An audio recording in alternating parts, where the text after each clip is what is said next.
Y cuando la promesa tarda en cumplirse, aunque la visión tardará aún por un tiempo, mas se apresura hacia el fin y no mentirá. Aunque tardare, espéralo, porque sin duda vendrá, no tardará. Habacuc capítulo 2, versículo 3. Esta palabra se aplica a las promesas de Dios para los que creen.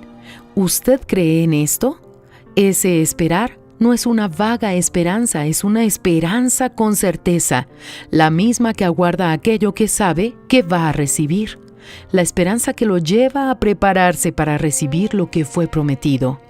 ¿Cuál ha sido la táctica del mal? Él conoce nuestras necesidades. A causa de esto, ha usado a sus hijos para suscitar ansiedades en los corazones de los elegidos.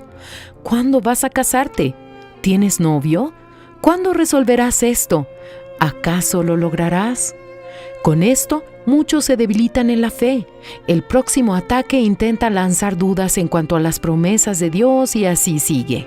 No se engañe. ¿Usted cree que nuestro Señor nos fallará? ¿Él es incapaz de suplir las necesidades de los súbditos de su reino? Solo un loco es capaz de pensar esto. Esmérese en agradar a Dios, y Él satisfará los deseos de su nuevo corazón. Manténgase firme y conserve su fe, porque en el tiempo de Dios nunca hay atraso ni anticipación. Todo sucede exactamente en el momento indicado, y cuando menos lo espera, usted está realizado. Sea bendecido en el nombre del Señor Jesucristo y realice sus sueños en el tiempo de su Padre. Fragmento del libro El Pan Nuestro para 365 días del obispo Edir Macedo.